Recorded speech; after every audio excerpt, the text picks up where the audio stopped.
Саламатсыз ба? 3-ші турға қатысушылар айғанаттың олимпиадасына. Бүгін біз сендермен айғанаттың 3-ші турында ұқсас есептер түсіндіреміз, қандай есептер болатынын. 10 есепті түсіндіреміз. Осыған ұқсас есептер сендерге келеді. Осы тақырыптарға, осы есептерден осыған ұқсайтын есептер сендерге келеді. Енді бірінші есепті көрейік. Робот жоғары немесе оңға қарай жүре алады. Bir қадамда ол көрші қиылысқа өтеді. Оның белгіге жетудің қанша тәсілі бар? Мұнда не деп тұр? Ол қалай жүре алады? Мысалы, бір рет оңға, сосын жоғары, оңға, жоғары, оңға, жоғары, оңға, сосын жоғары. Енді қарасақ, бұлай, оңға және жоғары жаққа ол неше рет жүреді? 4 рет жүреді. Мысалы, 1, 2, 3, 4. 1, 2, 3, 4. Бұлай да қарасақ болады, қараңдар. 1, 2, 3, 4. 4 рет жоғары жүрді. Және 4 рет қалай? Оңға жүреді. Солай ода тек қана 2 жол емес, ода бірнеше жолы бар. Бізге қанша тәсілмен жететін тау керек. Осы жерде біз теру формуласын қолданамыз, комбинаториканың. Жалпы бізде 8 несі бар, 8 бағыты бар. 1, 2, 3, 4, 5, 6, 7, 8. Жалпы ода 8 бағыты бар, немесе 8 жолы бар. Оның 4-еу жоғары, 4-еу оңға. Демек, 8-ден 4 болады. Осы формула қолданып, біз қанша тәсілі бар екен таба аламыз. Формуласы 8 факториал бөлінген 4 факториал көбейтілген 8 азайтылған 4 факториал. Енді осы жерде формуланы қолданамыз. 8 факториалды былай жазсақ болады. 4 факториал көбейту 5, көбейту 6, көбейту 7, көбейту 8. 4 факториал қалсын. Енді мұнаны азайтқан кезде 4 факториал ол 1 көбейту 2, көбейту 3, көбейту 4. 4 факториал мен 4 факториал қысқарады. Енді ара 2 мен 3-дің көбейтіндісі 6, 6 мен 6 қысқарады, 8 мен 4 қысқарады, мұнда 2 болады. 5 көбейту 7, 35, 35 көбейту 2, 70. Демек, ода қанша тәсілі бар? 70 тәсілі бар роботтың белгіге жетуіне. Енді кеттік, екінші есепті қарастырайық. Есептеңіз деп тұр. 3 қосу 8 қосу 13 кете береді қосу 103-ке. Ол алымы. Бөлімі 66, 70, 74 кете береді қосу 146. Енді осы есепті қарасаңдар, алымы мен бөлімі арифметик прогрессияға ұқсайды. Бізге олардың қатынасын бір-бірінен табу керек. Қосындысын табамыз, алымын бөлек табамыз, бөлімін бөлек табамыз. Енді қарасақ, қандай формула арқылы табамыз?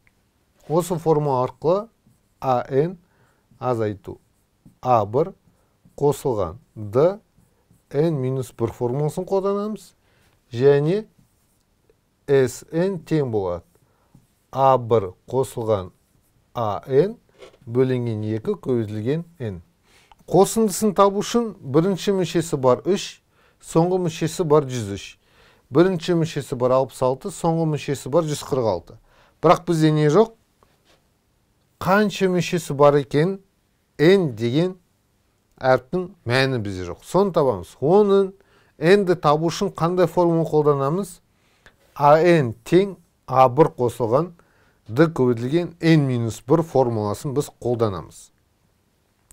Осы жерде AN бізде бар 103, A1 бізде бар 8. Бізде не жоқ? D бар, мына екеуінің арасы ол 5 болады. Бізде N жоқ. Енді N табу үшін N-1 тең болады. AN азайту A1 бөлінген D деген осы формула қолданамыз. Енді бірін алымы үшін бізде берілгені A1 тең 3, AN тең 103. Және арасындағы D айырмашылығы тең 5-ке. Енді осы формула мен қоям бірінші. Не болады менде? N-1 тең болады 103 azaytılgan 3 bölüngen 5. 103'ten 3'te azaytsam 100 болады. 100'ді 5-ке бөлсем 20 болады. n-1 тең 20-ға болады. Минус 1-ді лақтырам. n тең болады 21. Демек, алымында 21 мүшесі бар. Енді бөлімі. Бөлімде A1 тең 66. AN тең 146. D айырмашылығы. Тең 4-ке 70-тен 66-ны азайтсақ 4 болады. D тең 4. Енді осы форманы қолданамыз. n-1 тең AN азайтылған A1 бөлінген D. Осы форманы қолданайық. n-1 тең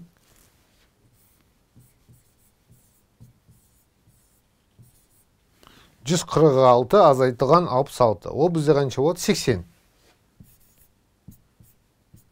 80 бөлінген 4 неше болады? 20. n тең болады неше? 21. Демек бізде бөлімінде неше мүшесі бар? 21 мүшесі бар. Енді әрқайсының қосындысын осы формула арқылы табайық. Енді жалғастырайық. S21 тең болады 3 қосылған 103 бөлінген 2 көзілген 21. Енді осы формула арқылы нені табамыз? Алымының қосындысын мән табамыз. 3-ке 103-ті қосақ 106, 106-ны 2-ке бөліп 21-ге бөлсек 1113 болады қосындысы. Енді бөлімінің қосындысын табайық. Қанша бар? 21 мүшесі бар. 66 қосы 146 бөлінген 2 көбейтілген 21. 66-ға 146 қосамыз, бөлеміз 2-ке көбейтеміз 21-ге, мәні 2226 болады. Демек бөлімінің мәні қосындысы 2226. Енді өрнектің мәнін табу үшін мен 1113-ті бөлем 2226-ға. Мәні 2-ден 1 болады. Демек қосындылардың қатынасы 2-ден 1-ге тең болады. Келесі, енді осы жерде қосындысын табамыз. Қосындысын табамыз. Бізе берген синус 135, синус 135-тің квадраты, синус 135-тің кубы, сол арыға кете береді. 4-ші дәрежелі, 5-ші дәрежелі. Бірінші, синус 135-тің мәні неше тең? Кесте бойынша. Түбірасты 2 бөлінген 2-ке. Квадраты болса, түбірасты 2 бөлінген 2-нің несі? Квадраты. Қосы түбірасты 2 бөлінген 2-нің несі? Кубы. Қосылған солай кете береді. Енді бұлай қарасақ, мынау бізде геометрикалық прогрессия ұқсайды. Ол 1. 2. Бізде түбірасты 2 бөлінген 2 бірден кіші болғандықтан кемелі геометрик прогрессияның қосындысы деген. Енді кемелі геометрик прогрессияның қосындысын формуласын еске алайық. Оның формуласы S тең болады B1 бөлінген 1 азайтылған Q. B1 бізде бар. Ол бізде түбірасты 2 бөлінген 2. Q ол екінші мүшесінің бірінші мүшесіне қатынасы. Демек, Q-ны табу үшін ол бізде болады. Екінші мүше ол түбірасты 2 бөлінген 2-нің квадраты бөлінген түбірасты 2 бөлінген 2. Осы жерден біз Q-ны таба аламыз. Q-ның мәні нешеге тең болады? Түбірасты 2 бөлінген 2 ол 2 бөлінген 4. Түбірасты 2 бөлінген 2. Енді арай осыны шығарсақ, ол бізде не болады? 4 бөлінген 4 түбірасты 2. 4 пен 4 қысқарады. 1 бөлінген түбірасты 2. Енді осы жерде біз иррационалдықтан құтыламыз. Иррационалдықтан құтылу үшін 1 бөлінген түбірасты 2-ні нешеге өтеміз? Түбірасты 2 мен түбірасты 2-ге көйтеміз. Көйткен кезде бізде алымы түбірасты 2 шығады, бөлімі 2 шығады. Демек, Q тең түбірасты 2 бөлінген 2. Енді Біз осы форманы қолданып нені табамыз? Қосындысын табамыз. Қосындысын табайық. S тең болады. B1 бізде жаңа бір жаздық. Түбір асты 2 бөлінген 2. 1 азайтылған. Түбір асты 2 бөлінген 2-ге. Q мен бірінші мүшесі ұқсайды екен бір-біріне. Енді ортақ бөлім келтіреміз. Мұнда 2-ге өтем. Түбір асты 2 бөлінген 2. Мұнда 2 азайту түбір асты 2 бөлінген 2. Осы жерде 2 мен 2 қысқарып кетеді. Енді алымы бізде түбір асты 2 болады. Бөлімі 2 азайту түбір асты 2 тең болады. Енді осы жерде қайтадан бөлімнен иррационалдықтан құтылу керек. Мен көбейтем қарама арсы таңбасымен. 2 қосылған түбір асты 2 алымында бөлімінде көбейтеміз. Енді көбейткен кезде бірінші алымын көбейтсем 2 түбір асты 2 қосылған 2 болады. Бөлімі ол бізде қысқаша көбейту формуласы. 2-нің квадраты азайту түбір асты 2-нің квадраты. 4 азайтылған 2. Мұнда бізде ортақ не бар? 2. Осы 2-ні жақшының сыртына шығарамыз. 2 түбір асты 2 қосылған 1 бөлінген неше? 4-тен 2-ні азайтсам 2. 2 мен 2 қысқарады. Жауабы бізде түбір асты 2 қосылған 1. Демек, синус 135 қосу синус квадрат 135 қосу синус 3-ші дәрежеде 135 кете береді. Оның қосындысы неше тең болады? Түбір асты 2 қосылған 1-ге тең болады. Енді келесі есеп. Қандай теңістің жүйесінің шешімі төменде көрсетілуі мүмкін дейді. Енді осы жерде қарасақ, осы есепте бізге не берген? Түзу берілген және парабола берілген. Түзудің формуласы есінде ма? Қалай жазылатын? Kx қосылған b.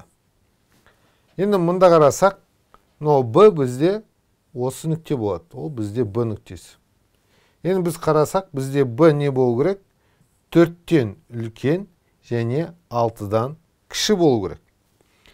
Енді A нұсқасына қарасақ, y үлкен немесе тең x азайту 5,1. Мұнда b-міз минус 5,1.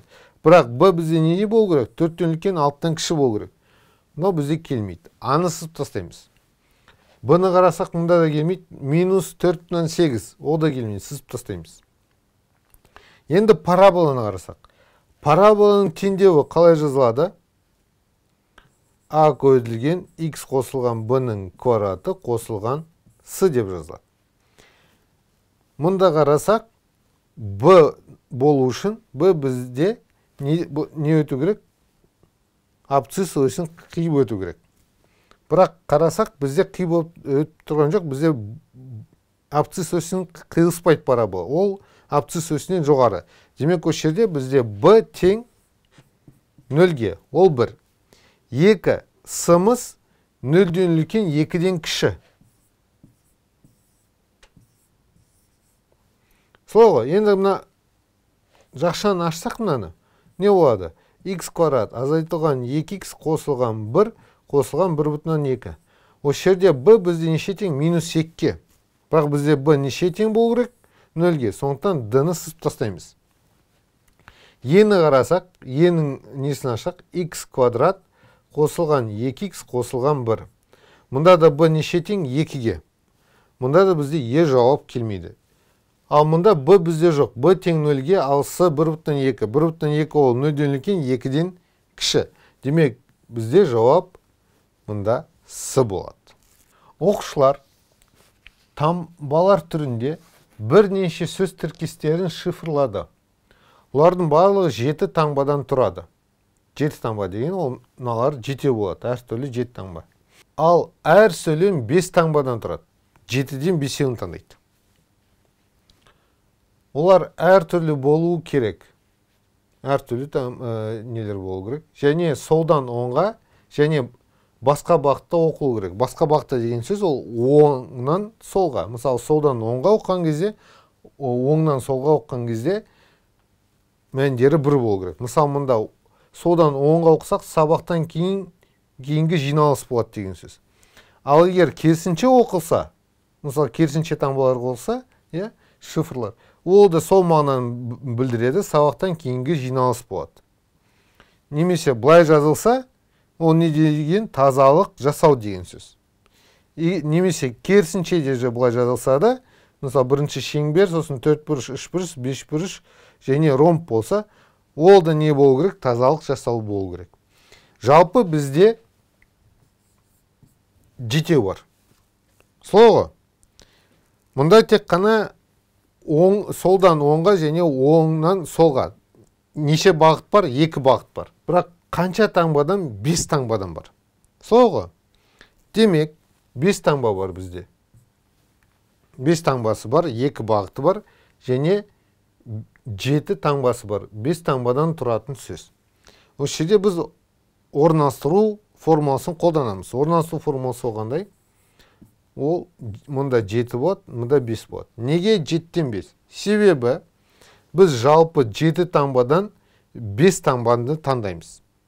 Солай ғой? Солай. Ол не болады бізде? 7 факториал бөлінген неше? 2 факториал. Неге 2 факториал? Себебі 7-тен 5 тазайтамыз, 2 факториал болады. Сосын бізде неше бағыт бар? 2 бағыт бар. Сондықтан мен неге көйтем тағы? 2 бағытқа көйтем. Енді осының мәнін тапқан кезде бізде не болады? Мұнда 2 факториал көбейту 3, көбейту 4, көбейту 5, көбейту 6, көбейту 7 бөлінген 2 факториал көбейтілген 2. Мынамен қысқарады, 2 мен 4 қысқарады, мұнда 2. Көбейтіндісін тапсақ 630 болады. Демек бізде сұрақ белгісі не деп тұр? Олар қанша сөз тіркесін шифрлай алды? Қанша? 630 сөз тіркесін шифрлай алған бізде. Түйе популяциясы жыл сайын 15%-ға артады дейді. Қанша жылдан кейін түйелер саны 3 есе артады? Бізде былай болып тұр. Мысалы былай алайық. Түйе санын Y деп алайық басында. Y болды. Сосын екінші жылы, бір жылдан кейін, түйе саны қаншаға өседі? Y қосылған 0,115 Y-ке өседі. Демек, екінші жылы түйенің саны 1,115 Y болады. Ол екінші жылы бізде. Енді, мұнан бізге Q-ны табу керек. Q-ны табу үшін мынандай формула. B2 тең болады B1 көтілген Q деген формуланы біз білеміз. Мұнда B1 дегеніміз 1,115 Y, B1 деген Y көтілген Q. Y пен Y қысқарады, демек бізде Q тең 1,115-ке. Енді біз 3 жылдан кейін неше есе артатын табайық. 3 жылдан кейін табу үшін олай болады. 3Y тең болады Y көтілген Q-ның n дәрежесі. Себебі 3 жылдан кейін қанша есе көбейетінін мен білмеймін. Мұнда Y пен Y бірден қысқарып кетеді. 3 тең болады 1,115-тің n дәрежесі. 1,115-тің n дәрежесі 3-ке жуықтап тең болу үшін, ол бізде n жуықтап неше тең болу керек? 8-ге тең болу керек. Демек, 8 жылдан кейін түйелердің саны 3 есе бізде артады. Жауап жуықтап 8 болады. Бізде 3 монета бар. Бірінші, екінші, үшіншісі. Бірінші монетаның бір жағы алтын, екінші күміс. Міне, бір жағы алтын, екінші жағы күміс. Екінші монетаның екі жағы да алтын. Міне, екінші монета, екі жағы да алтын. Үшінші монетаның екі жағы да күміс. Ол міне. Бізге ені бар деп тұр. Қасым кейісок бір монетаны алды. Және біз алтын жағын көреміз. екінші жақтың алтын болу ықтималы қандай? Демек, бізге мынау монета керек емес. Керек емес дегенде, ықтималдылығы үшін керек емес монета. Бізде тек қана екі монетаның ішінен біреуін таңдау керек. Мысалы, ол мынаны шығарды. Бірінші монетаны шығардық. Мысалы, бірінші жағы алтын. Бірінші монетаны шығарды. Оның алды алтын екен білеміз. Бірақ арты не болады бізде? Күміс болады. Енді екінші монетаны алды. Екінші монетаны алған кезде, оның арты жағы не болады бізде? Арты жағы бізде алтын болады.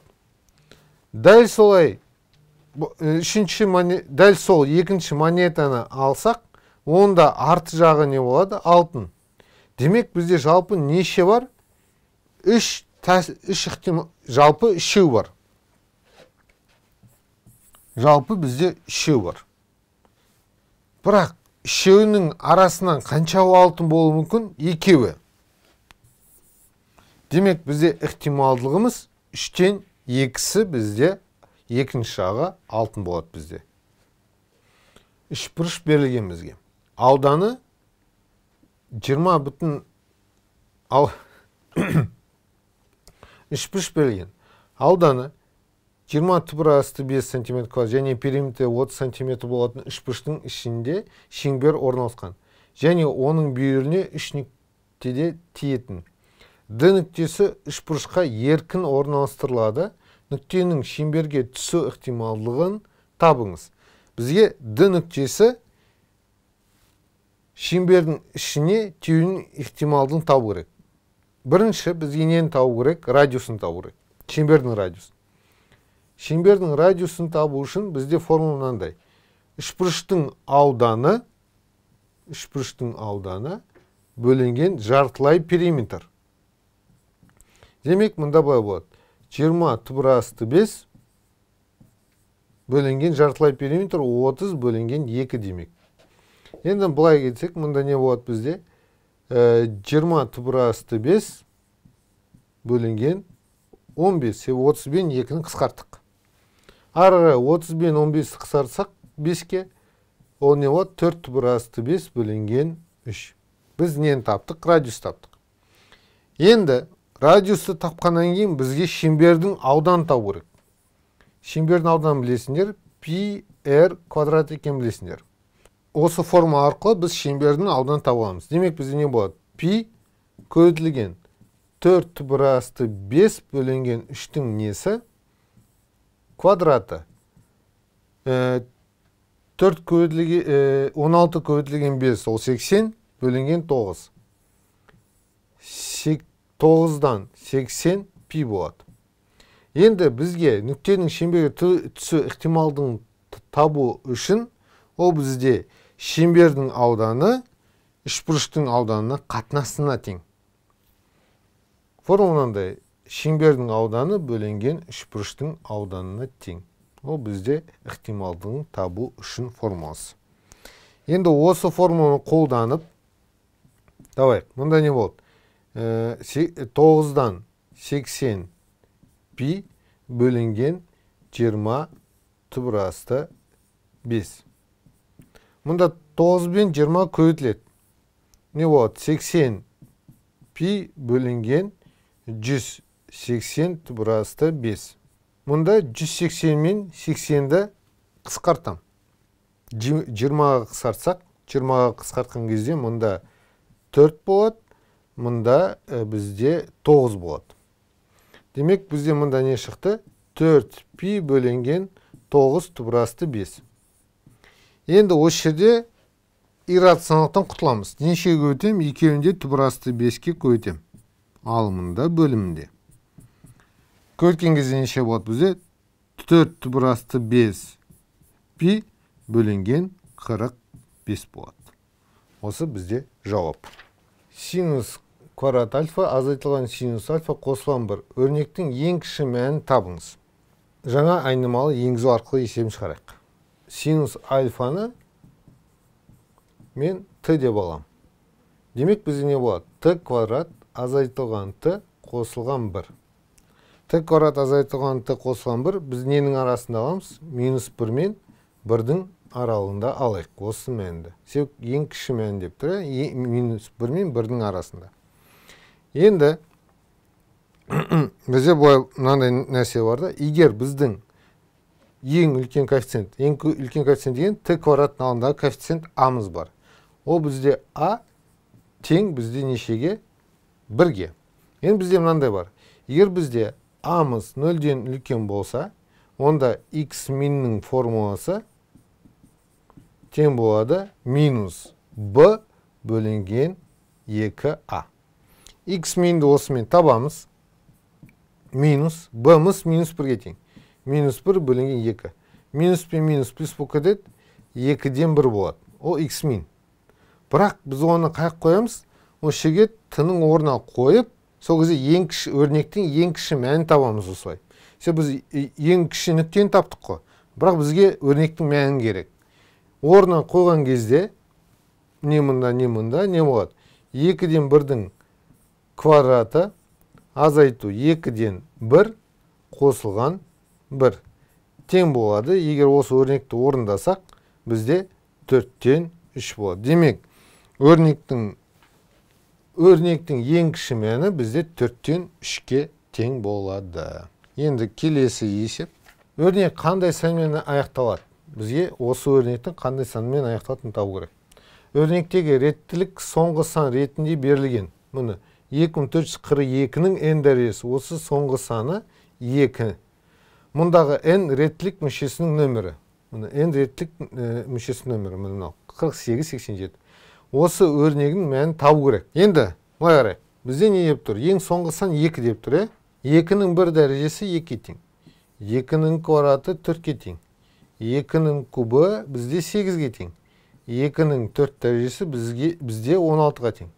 Енді ара 2-нің 5 дәрежесі бізде 32-ге тең. 2-нің 6 дәрежесі бізде 64-ге тең. 2-нің 7 дәрежесі бізде 128-ге тең. 2-нің 8 дәрежесі бізде 256-ға тең. Енді қарасақ, әр 4 саннан кейін қайталанады соңғы саны. Мысалы, дәрежесі 1, мұнда 5. Арасы 4 қой, айырмашылығы. Мұнда 2, мұнда 6. Айырмашылығы екеуінің қанша? Қайттан 4. Демек, дәрежесі айырмашылығы 4 болған кезде соңғы цифрлары қайталана береді. Демек, егер мұнда біз олай алсақ, 2-нің 9 дәрежесі соңғы цифрасы 2 болады. 2-нің 10 дәрежесі соңғы цифрасы 4 болады. 2-нің 11 дәрежесі соңғы цифрасы 8 болады. 2-нің 12 дәрежесі соңғы цифрасы не болады бізде? 6 болады. Енді А-ның 48-ші мүшесі және А-ның 87-ші мүшесі. Енді оны қарап көрейік. А-ның 48-ші мүшесі ол бізде не демек? А-ның 4 қосылған 4 көбейтілген 11. 4 көбейтілген 11 ол неше рет қайталанады? 11 рет қайталанады. 4 деген сол мынау осы 2-нің 4 дәрежесі деген сөз. Демек, А-ның 48 дәрежесі болса, соңғы цифрасы бір үлкен сан болады, мұнда 6. Енді А-ның 87 мүшесін деп алсақ, ол былай болады. Мұнда болады А-ның 3 қосылған 4 көбейтілген 21. 4-ке 21-ді мен көбейтсем, қанша болады бізде? 84. 84-ке 3-ті қосам, неше болады? 87. Демек, бізде 3-ші дәрежесі. Ал 2-нің 3 дәрежесі соңғы цифрасы неше болады? 8. Демек, мұнда үлкен бір сан, соңғы цифрасы 8 болады. Енді бізге не тұр? А-ның 48 азайту А-ның 87 мүшесі. Енді түсінікті, А-ның 48, ол А-ның 87 мүшесінен кіші болады. Демек, мұнда бір үлкен сан, таңбасы минус, нешеге аяқталады? 2-ге. Мен 6-нан 8 айтсам, жауабы 2 болады.